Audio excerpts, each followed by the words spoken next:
Well, the first act of kindness started one afternoon when I stopped by Wendy's to get some lunch. And I think I was getting lunch for me and my daughter, if I'm not mistaken. Anyway, I was driving through the drive-through and I saw Apex police officer, his car, just ahead of mine. And he was getting ready to pick up his order. And then I pulled up to order my food. And I asked, well, how much, do I owe? She said, you don't owe anything. I said, nothing? And she said, no, the police officer, Apex police officer paid for yours. And he told you just to have a great rest of your day.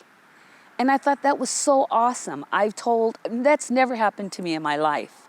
And I thought, what a wonderful place. Even the police officers showing kindness. Wonderful. And the other time is I was at Walmart buying food for my family. And I had all my groceries scanned and ready to go, put my ATM card into the machine for, to read it and everything, and it wouldn't work.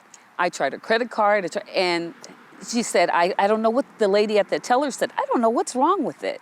And so she said, I said, well, do you want me to just put the food to the side and, come back at a later time and bring money or whatever? Then this young lady, I'd say about 24 years old, she said, I have you. I've got you. I said, you've got me? She said, you don't owe anything. I'm going to pay for that. I said, do you want me to cash app you or something or write you a check? I said, because I have money. She said, no, I just want you to go home and cook yourself and your family a good meal and enjoy yourself. I've got you. I thought that was the most wonderful, beautiful thing. Nobody's ever done that for me before. And it cost $60, so it wasn't just a couple of dollar thing. So, little acts of kindness go a very, very long way. Sometimes they're hard to find, but when you do find somebody that sweet and that wonderful, you should tell somebody.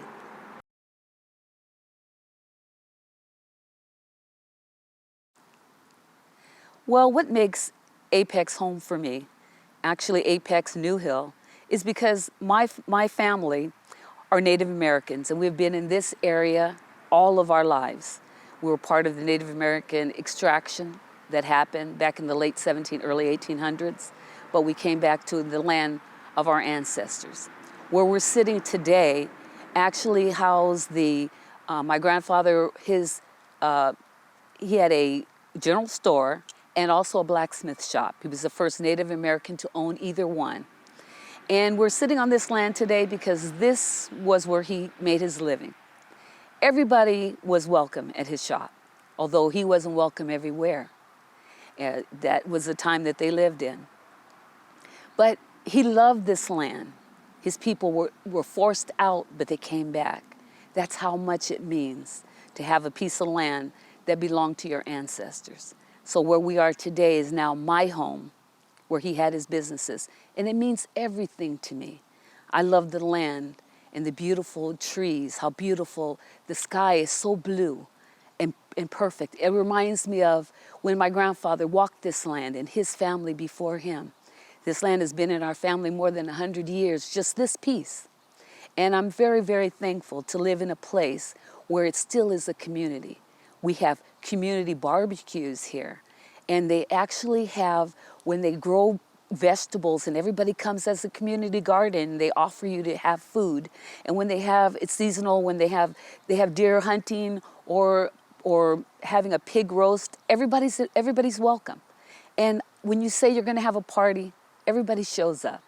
It reminds me of what my father said used to be when he was a child, how it was here. Everybody loving one another and everybody coming together as a community and like a family.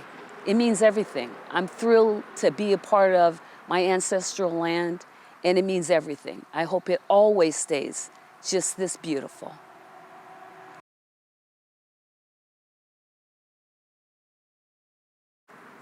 My hope for Apex for the future is that I would love to be able to see Apex put on a powwow that brings all Native Americans to Apex, the land of my ancestors, and also through New Hill, where they began. And I'd love to be able to see that Apex would do that. They just made the month of November Native Heritage Month. And this meant everything. When you have a family and your ancestors that lived in silence, They were invisible to the world. They never had a voice to speak or celebrate themselves as true Native American people. By Apex giving us that recognition and making a celebration out of it, how fitting it would be to have a powwow to bring all Native Americans to the ancestral land where we can celebrate and we can know one another and we can talk about our trials and tribulations and the hope for a brighter future. My ancestors no longer are silent. They are silent no more. They're free, and thank God. I always will hope to be the voice of the past that they don't have, the voice for the present, and also their voice for the future. One other thing is, my grandfather built a 100-year-old house, and I'd like to have that as a Native American cultural center where we can preserve our history and our dances and our music and our food, and everybody is welcome to come and learn about us.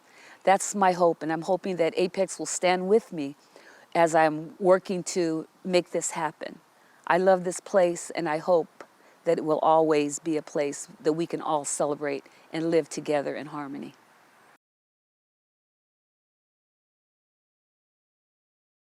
I am wearing this war bonnet as a symbol. Normally it's worn by male men, and it's actually worn during wartime. And I wear it today as a woman because, first of all, we're in a new generation. We even have female chiefs now. But the Tuscarora people, the people that were part of my ancestry, one part of my ancestry, when they killed so many of the Native American warriors, the women became the warriors. And I wear it for that reason, because someone had to take up the fight. I also wear it for the fact that my ancestors lived their entire life fighting a war they could never win. They went to their graves fighting that same war. I wear it as a symbol, only a symbol, to say about their struggle and that the war they fought was fought their entire life. And that I want to always remember that struggle and remember where we came from as a people. And the war is never over, but it surely is a bright light at the end of the tunnel. We can see it. And I say to you, our ancestors now can speak from the grave and say, we are silent no more. There's a story that I like to tell. It's from the past, but I think it's absolutely funny. One of them is very funny, at least I thought it was. This time we're talking about was very, very long ago. The man we're going to talk about, he used to sell and trade horses when this place was more of a farming community. So he was considered a horse trader. Well, he was kind of down on his luck, and he didn't really have many horses left. He was faced with just one horse, but that horse was old. The horse was gray. He had a small little dent in his back, and his little ribs were showing, and he goes, what can I do about that? He sat there and fed him oats for about a month. So he fattened up. His ribs now were covered. His little dent in his back no longer existed. He looked real good, except he was gray. So the man thought, what can I do about that? He decided to paint the horse black. And now he looked like a stallion. He was all filled out. His little coat was shiny. And one day, a man stopped over at his ranch to ask him if he had any horses that he either would sell or trade. He said, I only have one, and you're welcome to take a look at him, and maybe we can strike up a bargain. If you like him, he's yours. So the guy, he said, oh, that's a fine horse. He's absolutely magnificent. He's all full and thick, and his hair is just gorgeous and shiny. So the man made the trade or purchase. He took it back to his farm, and everything was good for about a week or two. And he left the horse out in the rain. When he left the horse out in the rain, all of the paint washed away. And there was a gray horse now who had gone back with a dent in his back, and he also had his ribs were showing. And the man came back to the horse trader and said, what kind of mess is this? You showed me a horse that is old, and he's got a dent in his back, and his ribs are showing. What have you done? He said, now that's not the horse I sold you. You saw the horse. The horse was black and he was gorgeous and stallion-like. He was plump and full. I don't know what you're talking about. That's not the horse I sold you. And because the man didn't have proof that that was actually the horse, because he saw it, the man, the horse trader, got away with it. Now the second one is kind of a funny story. This was told to me by an 80-plus-year-old man. He said when he was first able to vote, he said, I can't even remember if I was 18 or 21 years old. And he said, at that time there was a literacy clause that you had to be able to read in order to vote. So he said the constable, that was a constable for New Hill and Apex, was passing out 3x5 cards with the preamble to the Constitution on it. If the constable asked you to read the whole preamble to the Constitution, you had to be able to do that. Or if you only wanted a couple of lines, you had to read it before he allowed you to go and vote. So this man, he said it was his first time voting. He had no problem because he had only been out of school, just a little bit, so he was fully educated. And so he read the whole thing to him.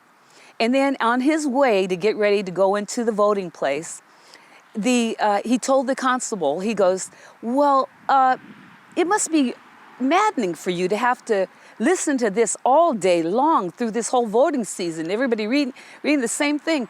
And the constable mumbled something under his breath, and the man said, I realized he couldn't even read. He said, I never forgot that. I thought that was the funniest thing. He said, actually, I probably could have said anything and it would have gotten by. But he said, who would have known?